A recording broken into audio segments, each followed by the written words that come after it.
me hit record. Okay. Welcome everyone to our session on restoring community voice and ending mayoral control, or revising mayoral control would be more accurate representation of that. My name is Liz Koenig, and I'm co-facilitating this session with Patricia Stamper. Patricia, you want to introduce yourself first, and then I'll introduce myself and do the agenda. Oh, awesome. My name is Patricia Stamper. I am the co-host with Miss Liz. She's awesome. I'm an Empower Ed Fellow representing Ward 6. Because I'm representing Ward 6 I work at the great, and I say great, Minor Elementary School. The founder is Myrtilla Minor. Myrtilla Minor, the reason she founded Minor Elementary School was to train women of color to be educators here in DC public schools. I live in Ward 7. I'm a mom of the Stamper boys. I run their life, and that's pretty much, and I'm here to support Liz. I'm going to open it. I'm going to figure it out, Liz. I got this. Okay. The famous Stamper boys. My name is Liz Koenig.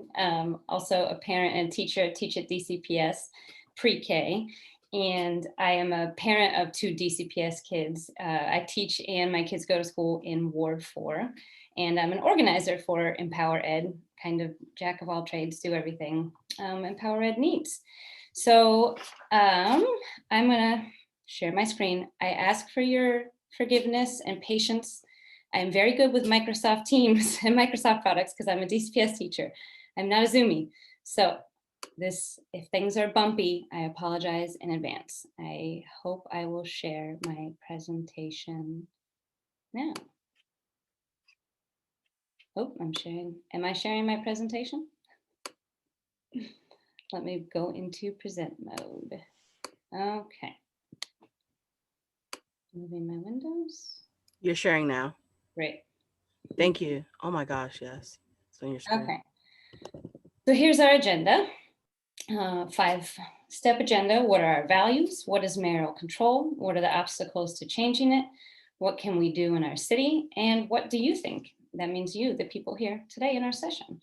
So our goal with this session is to kind of move the city conversation forward towards what comes next. There's been a lot of talk, especially during these reopening debates, about the disadvantages to mayoral control and some of the flaws of mayoral control. And Empower Ed is definitely pushing forward towards thinking about what comes next. So we've talked in the past few months with some different wards, and we've held a summit on governance to kind of collect what our values are, what values we want to see reflected in governance. And now we really want to start thinking about, well, we could go this way or this way or this way towards changing our governance system.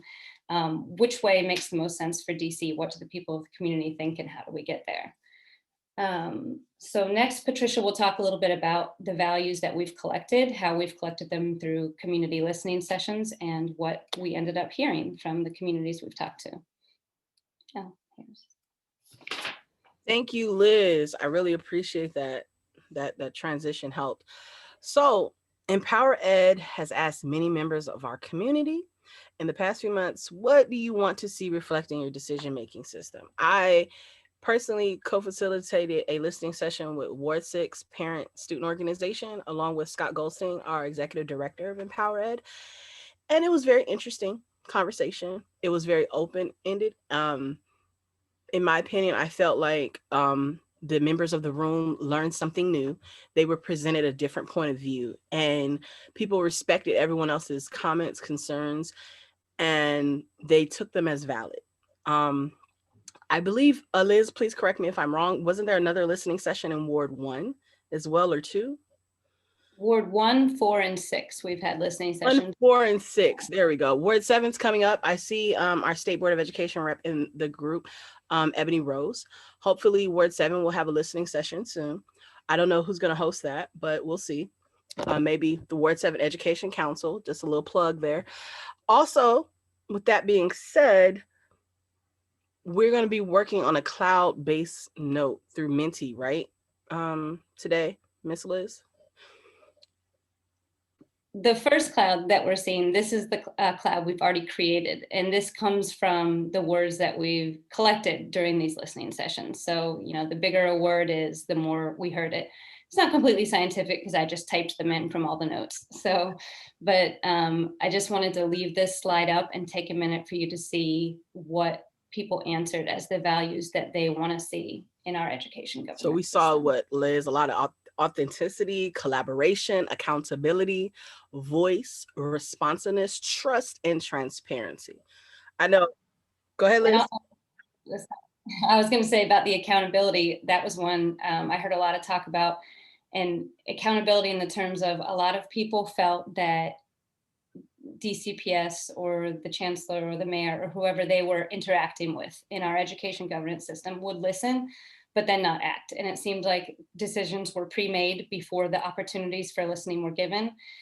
So they actually used accountability as like, once we give our views, that those should also be part of the calculus and decisions that are made. Thank you, Liz. I just wanted to add a tidbit from a recent article that was put out, I believe, by the new president of the State Board of Education, Zachary Parker, where it mentioned the statistic where public testimony went up approximately, Ms. Wattenberg, 280% since the school reopening. So I feel that the DC State Board had to burden a bigger burden of public testimony, even though they're just an advisory board here in DC and they don't have the power to introduce and push legislation like our council does.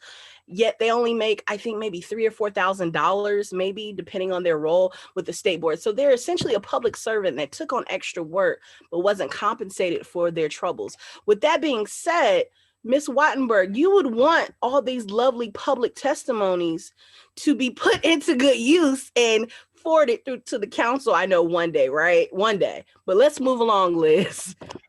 Well, I'll pause you right there because we're going to come back to that for a different slide. So after we looked at our values, we're going to take 10 to 15 minutes to kind of get on the same page for what we're talking about what mayoral control is, where is it used besides DC, and what does it look like here in DC. So I'll just present a few slides at first, and then we'll do a little Google document activity where we can skim some articles and write some takeaways. Okay, so DC is the only school district in the country, where the state superintendent is only accountable to the mayor. Obviously, that's because we're not a state, so we're kind of unique in that a mayor is the only one overseeing the state superintendent. But there are a lot of other ways to do it. In 12 states, it's an elected role. In 38, they're appointed by the State Board of Education. And DC also has a unique charter setup, as many of you probably know. The charter board's independent completely from SBOE, excuse me, and the mayor appoints the PCSB members, but pretty much operate, they have oversight hearings, but they pretty much operate with a lot of independence. And as Patricia was just saying, the SBOE has far less legislative power, far less policy power than comparable state educational agencies elsewhere. So this slide kind of tells us about where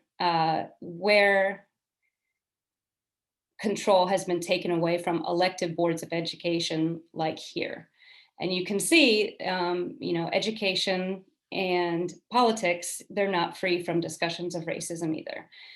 This school board takeovers where power has been given to states, or like in our instance, the mayor, it more often happens in majority Black districts. So that tells you, something about, excuse me for blanking what I was writing. I have the wrong thing right here. That tells you something about why people are wanting to take away power. And it's not just because things were bad in our education system, although they were, but it's about who has the power in elected state board and what color are the people with power. And we'll read more about where this comes from in just a minute. So now, Patricia, here's your slide about the increase in SBOE testimony. I was overeager, I apologize. Where is the community voice? 280% increase in testimony to the state board, DC State Board of Education. People want a voice in their system, and the only place they have to take that voice doesn't have the authority to affect change. www.ourschoolsourvoice.com is ourvoice.com. Just want to put that in there. But I will say this, I have gone to a state board hearing, I have testified. Isn't that true? Ms. Wattenberg, I've testified. I've also gone to the DC Council and I've sat in queue for hours. Oh my gosh. I remember last April, I got on at 9:30. I did not testify until 2:37. And this was before we had figured out how to work Microsoft Teams and Zoom and people knew how to do stuff. This was pre that, okay? So I sat online, I'm running around. I remember this day. I was running around the house trying to get my kids straight, the 2-year-old down for a nap, or the 1-year-old at the time, my oldest down, so because he was still doing stuff and I had both of them at home, and I was trying to make sure I had my testimony together and that I, was on target and I wasn't rambling like I am now. So it just made it super difficult. And I'm like, but I always said, what's the bright side? You now you're hearing from different voices because you've made it more adaptable kind of to the 21st century and addressing the digital divide, so to speak. I'm a mom and I could stay home. I don't have to worry about childcare and still attend and actively participate in these meetings. So my ask is that we don't take these wonderful platforms away just because schools may reopen and we're building back better, but let's build back better and use the tools that we had to pull out of our toolkit in that process of building better. Back to you, Liz. Thank you. And so next we're going to do a little activity using a Google document. Oh, actually, Patricia, I have in my notes that you're supposed to read out these directions while I go find the link to drop in the chat. Got this. I got it. Wait, don't stop moving the screen. No, don't.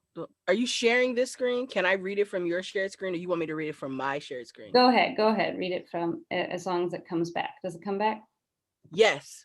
We're sharing a link to a Google document in the chat. We will use 10 minutes to read excerpts and/or articles on the background of where mayoral control is used, what research shows about it, and recent commentary from our community, both sides of the local issue.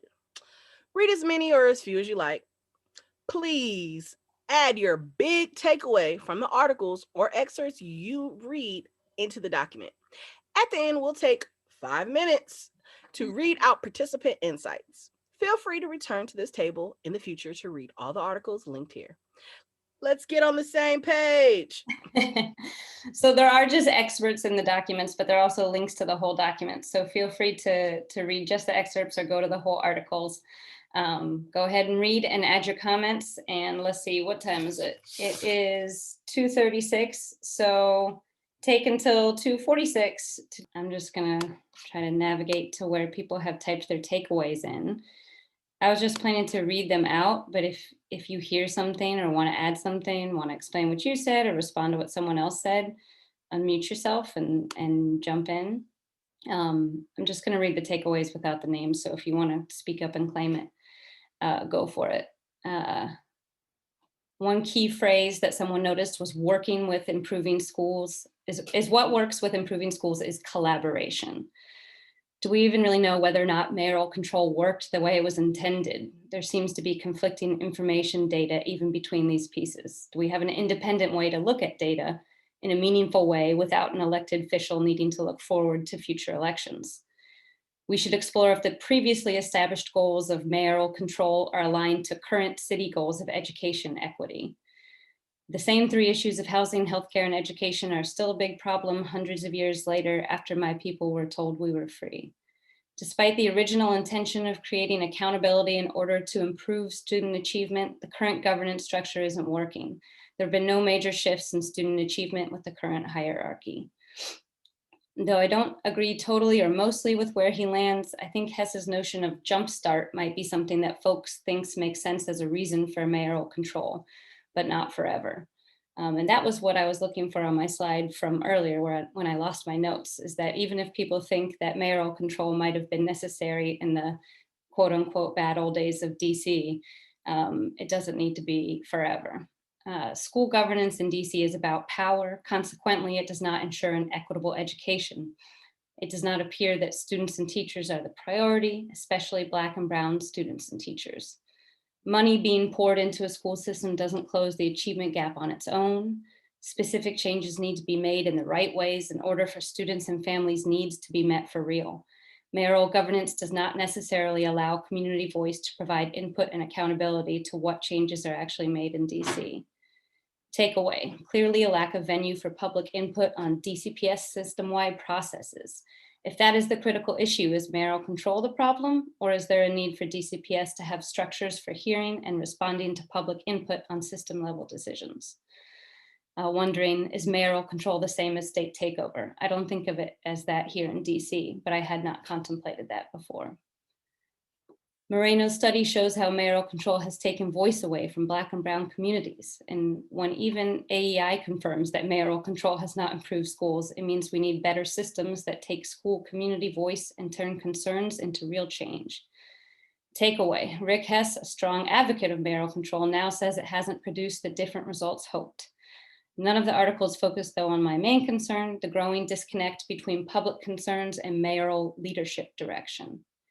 Teacher turnover is acknowledged to be a problem. I do not see where DCPS teachers or former teachers may have access to open community reception of their prospective suggestions for improvement or what could help them stay, exit interviews or prior to those.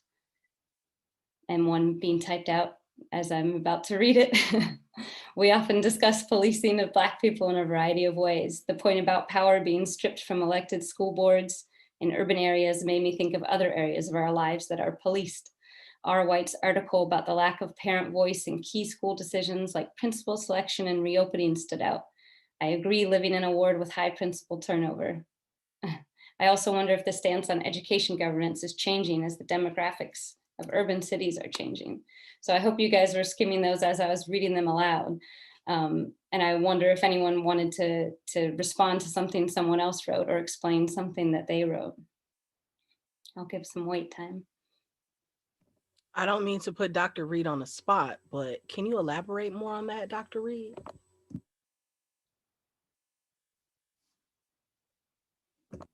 Let's read. Carlene Reed, you there?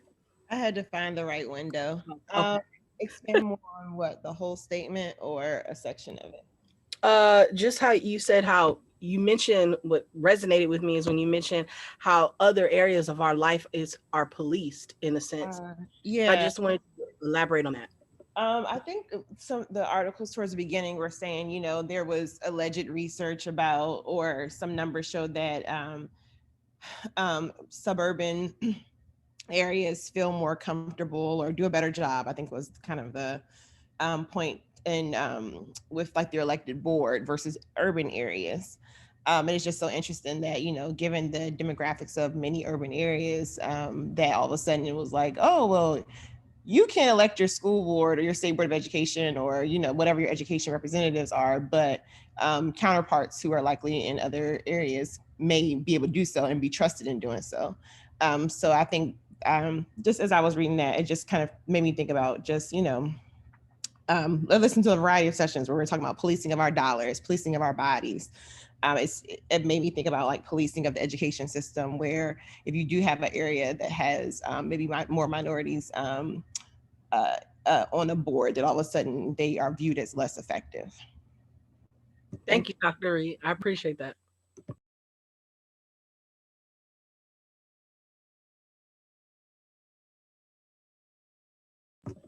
Was there anyone else that would like to share? Anyone else? Mr. Lazier, would you like to share anything? No, it's okay. I have that effect of just calling on people sometimes. Commissioner Weston, did you have anything that you wanted to add possibly, or Miss Samantha? Yeah, you saw the camera, which is the universal sign for like, actually, maybe you could call on me if you don't mind. Well, I was just thinking about how, like, as Dr. Reed was speaking, I was thinking about how, with pushes for statehood, how like those fights are interconnected in terms of just like, who do we let have a voice, and what that means both for our education and for just self-governance in DC. Thank you, Sam. That's why I called on you, Ed, is because your camera was on and I was hoping you had something to add. That was it, just in all defense. But I mentioned in my opening statement about representation, where my hope is that with tomorrow's hearing that DC statehood, a dream deferred, will be a dream realized for many DC natives. I've spoken to several Deanwood Ward 7 residents that have been here for years, and a lot of them have this spirit of, oh, they won't care unless white people move in. And I'm like, whoa, pause, but you need to care, boo. Like, this is our school. This is our, they don't care. They don't care. And I'm like, but we need to make them care. We need to make them show that we're invested in our schools and we have a voice and we have an opinion. We have to make them listen. So with that being said, granted, we are under mayoral control, which is something that was mentioned. I don't think it's meant to be a permanent solution. I think it's meant to be a triage to move on to the next stage. When you have an emergency situation, they triage what's the most severe issue. Then they treat the preventive diseases each time you go to the doctor. So I feel that DC education is now at this space where, yes, we've been triaged, we got rid of tenure, we've addressed our teacher evaluation system. Now let's address actually valuing community voice and valuing all our stakeholders. Liz, back to you. I see a hand up from Ruth Wattenberg, actually. Go ahead.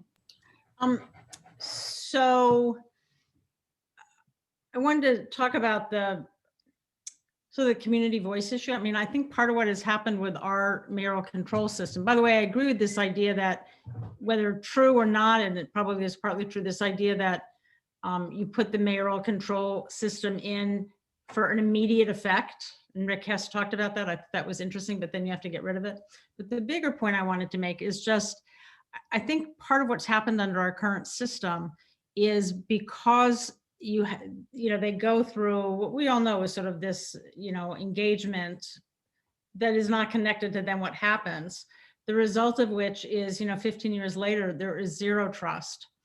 And that's super true with staff, but it's also increasingly true with parents. And that's been increasingly clear during the pandemic. And one of the things that a board can do, and I think we should talk about it, is a board can be a place where you make difficult decisions, right? You have people from every ward, you have people that have to listen to their constituents. The people on the board, and we're beginning to do this a little bit, is you have to argue with each other. You have to figure out and understand each different person's ideas and how to put something together that works for lots of different people. And that's not something that I think a mayoral control operation, certainly not ours, can do. And that really is the essence of effective governance. So. Something stuck with me from one of those articles that, it might be messy, but it doesn't mean it's not the right thing to do. Democracy is messy, and making sure people's voices are represented and heard and debated on is messy. But it can be the democratic thing to do. Okay, so the next thing, unless anyone else raises their hand, is an interactive mentee activity. So I'm going to drop a link to a mentee poll, and I want to know what you all think. We want to know what you all think are the obstacles to achieving this trust and transparency that people want. What are the actual obstacles preventing DCPS from hearing and listening, the obstacles from all that rich public discussion that goes on in SBOE hearings to actually being reflected in policy and the lived realities of people. So for a mentee word cloud to be formed, you have to use 1 or 2 word phrases, to make it look good. So it's hard to kind of think about distilling obstacles into a short phrase like that.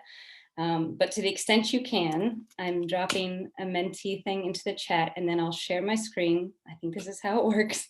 And you'll see the word cloud pop up on what people think are the obstacles to preventing the realization of what we'd like to see. Tell me if it doesn't work for you.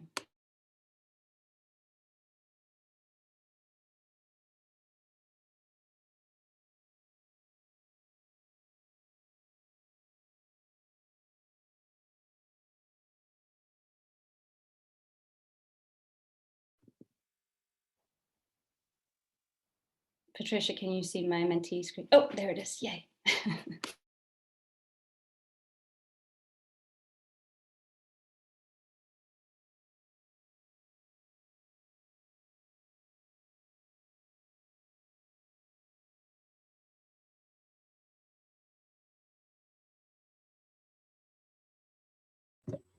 I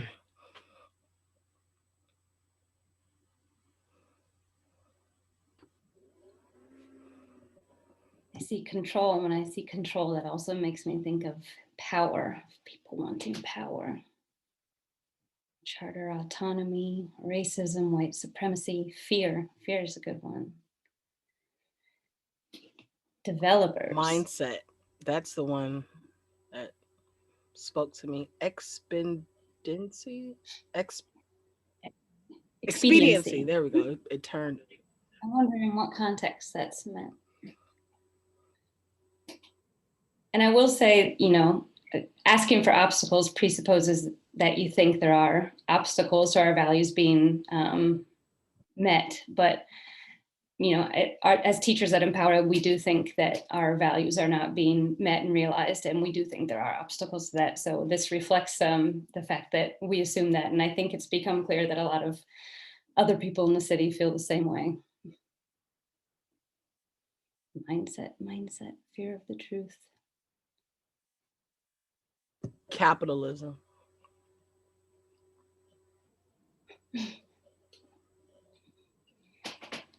I'll give one more minute and then we'll move on. Conflicting values, data, politics.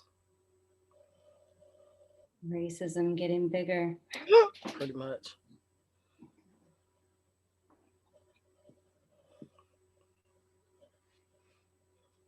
And white supremacy. Competency. I love it. Knowing that we're under mayoral control. Misplacement of loyalty. It's amazing. The mayor is not appointed, it's an elected position, correct? Yes. Okay. But the chancellor is appointed, right? And the OSCE person's appointed, right? And they're appointed by who? Is it the DC Council or the State Board of Education? Or is it the mayor, Liz? It's not the State Board of Education, that's the mayor. It's the mayor. Oh, I just wanted to be sure. I just wanted to be that kid in the back of the class, you know? And we're going to go into kind of exactly next what we could change about who appoints whom and who has the control over these positions that might change some of these things. Okay, so I'm going to stop sharing this Menti and go back to our, oops, I just shared the Menti again, didn't I? Hold on. Escape. The next thing we're going to do is go quickly through some of the things that we could change, options for changing some of the structures that might overcome some of these obstacles. Okay. So that's what can we do? So we're going to quickly read through some of these ideas that we've collected, and we'll spend a little more time on ones that we think would amplify teacher voice, since we are a teacher advocacy organization, in a positive way that would help overcome some of these obstacles. So first, increasing the power of the elected State Board of Education. Since SBOE members are elected, they are, you know, accountable to the voters. The mayor, of course, is also accountable to voters, but it's hard to make her feel accountable for one part of her portfolio since she oversees so much of the city. It would be, you know, difficult, you would think, to vote a mayor out based on just one decision she made during the pandemic about reopening, when there are obviously so many voters with so many other priorities that might want to vote for her for a different reason. So that's why we think increasing the power of the State Board of Education, whose mandate is education, would make the education processes more accountable and more democratic, more accountable to the voters. And specifically, we could require any legislation proposed by the SBOE to get a hearing and a vote at the DC Council, which currently is not a requirement. It's put on, what is the procedural thing? It's put on the calendar, it's noticed, but it doesn't necessarily get a hearing and a vote. So requiring that it get a hearing and a vote would engender more discussion on it. Did you have also, no, I just want to add, the education committee is dissolved, and now all education issues go to the committee of the whole. That's right. As a result, I don't know why this is the case. The chairman does have the power to, I believe, amend that and maybe put someone, a junior council member, in charge of that, with maybe a senior council member overseeing that as a suggestion. However, here we are. Go ahead, Liz. Just like you were talking about earlier, Patricia, you could also make the state superintendent independent of the mayor and accountable to SBOE instead of the mayor. The SBOE could select the superintendent, which would then get approved by DC Council. This is kind of disaggregating the power of the appointments to different officials and elected boards. They could select the chancellor, which would get approved by DC Council. And you could even give the SBOE the authority to draft the city's education budget. Under improving oversight and planning, you could give an elected body the mandate to make a comprehensive plan across both DCPS and the charter sector, and for deciding whether to open and close schools. That's something a lot of people have discussed in listening sessions, just about how the two sectors are not, married together anywhere in a comprehensive, is opening the school in this ward a good thing for just that charter school, or is it good for the neighborhood schools as well? Is there a true need? Who's actually looking at the whole view, the whole picture, and making those decisions? And then whoever is doing that being accountable to voters again. Go ahead, Patricia. I'm just curious. The public charter school board, they're not beholden, or they are not elected. True. Are they? They're appointed. They're not elected. That's correct. Right. So possibly, Our second right, maybe having a public charter school board that is, has representatives from the ward, just like the State Board of Education. And I think this is kind of backwards in the sense that, for instance, our newest at-large SBO member, from my understanding, still works for KIT. If I would have won a seat or ran for state board in my ward, I could not still be employed by DC Public Schools because there's a conflict of interest in the Hatch Act. So I don't think that's fair. And that's a double-edged sword, so to speak. Mm-hmm. You can take this one, Patricia, this slide. No problem. Increase community input and transparency. Hold monthly DC Council public roundtables on education at times when students, parents, and teachers can attend. Meaning I can't attend a 10 a.m. session if I'm supposed to be live and teaching. Require all charter schools to include teachers on their board of directors.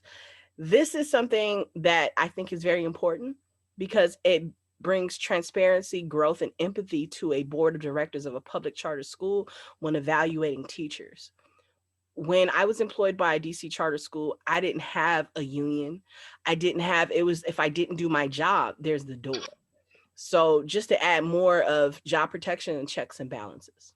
Go ahead, Liz, back to you. Yeah, and I was going to say charter schools currently have parent seats, and just reserving a seat or two for teachers on their board would make that space where all people involved in the operation of the school have a voice, because currently there's not really anything for charter teachers besides going to a public PCSB meeting like anyone else. So here's some school-based reforms that could be taken. Promote more school-level authority and independence in general. We put extending DCPS principal contracts. All these political pressures come to bear on our principals, and when they only have one-year contracts year to year, they feel a lot of pressure, and they push that pressure down to teachers, and and the students end up suffering. For stability of schools and teacher retention and principal retention, extending DCPS principal contracts could insulate some of the school level stuff from the politics, the messiness of the politics going on above. And just what you were speaking to, Stamper, about changing the rules to allow DCPS teachers to run for State Board of Education, for equity of voice on the State Board of Education. And just in general, electing more teachers so that the experts in the classroom and experts in the field also get their voices heard in policy. Okay, so our last interactive presentation will be, what do you think? We just very quickly presented those reforms, and we highlighted a couple that we thought would really increase teacher voice.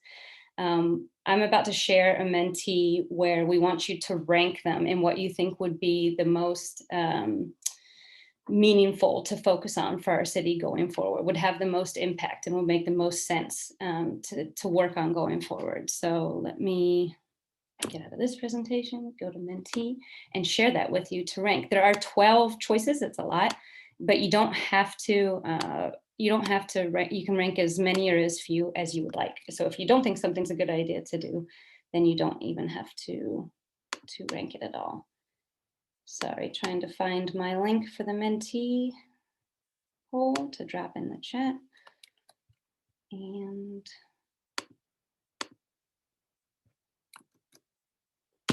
And go. Everybody go there and make your ranked choice voting. Make your voice heard. Yes, ranked choice voting. What did you say again? What is that? All right, now let me present this.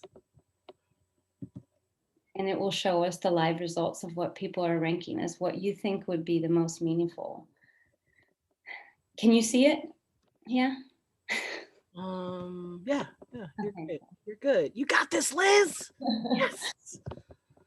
New technology platforms. I know There's- Minty's awesome. Once you do it and then you go through the fire, you're good. You got this. I mean, I teach pre-K, so we're not doing a lot of mentee. Team Earpod.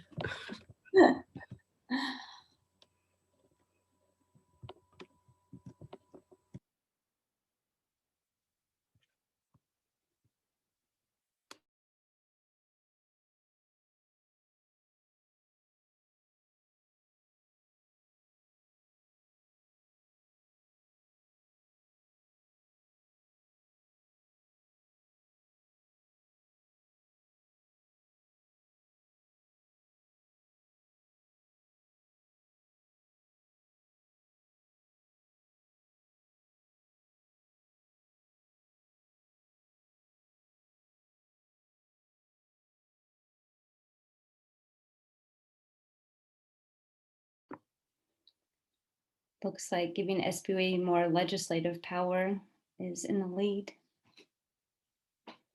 Oh, this is exciting watching them change. Here's a new leader. Give an elected body like SBOE oversight over both DCPS and charter school openings and closings. A harmonizing of sectors. Make Aussie independent of the mayor. Oh, that's going up there now too.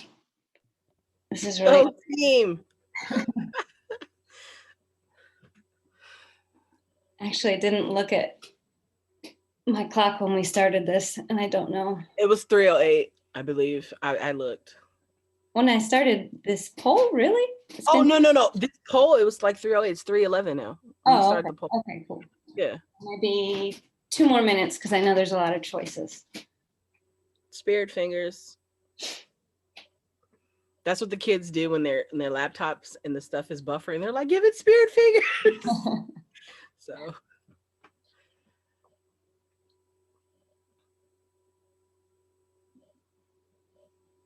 I like Minty. It's very visual. Oh, a new first place. What's the new first place? Make Aussie. Okay. Make Aussie independent of the mayor and accountable to SB. Oh. Legislative authority again. That was quick.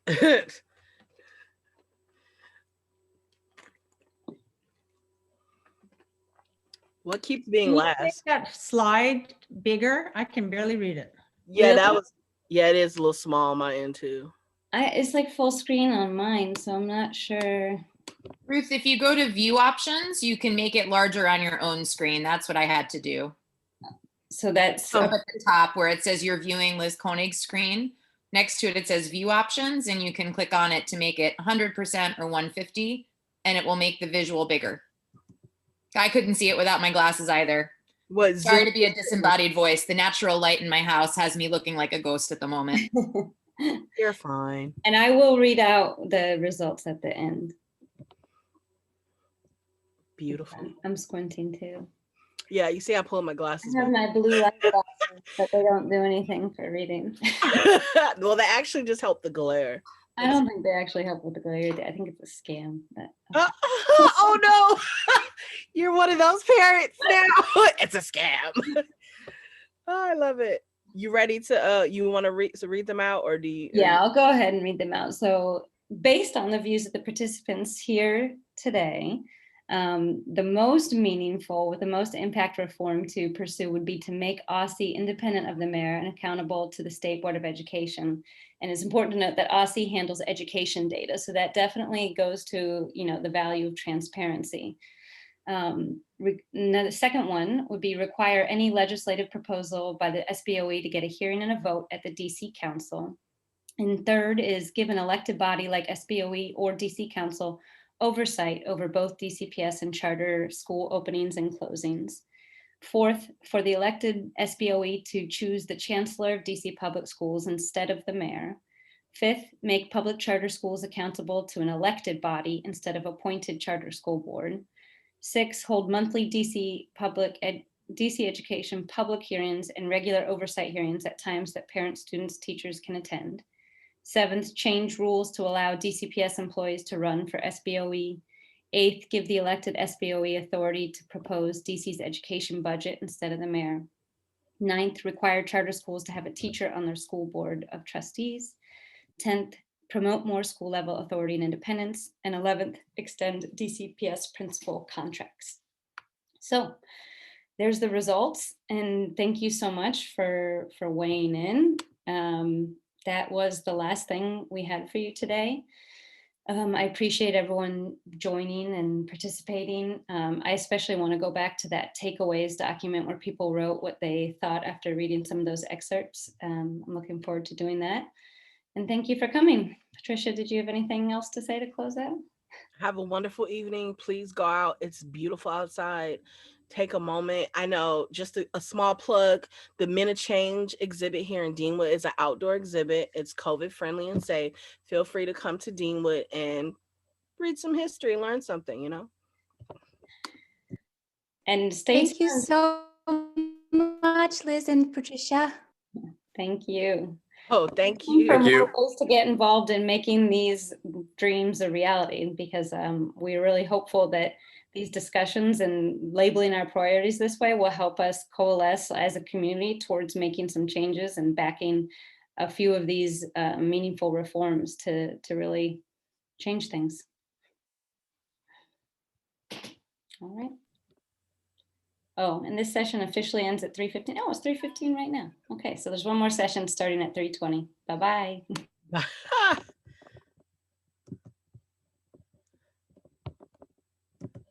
Does he want us to stay here? Oh no. Okay. We'll just wait here till everyone. Right. I'm like, are we supposed to leave out and come back?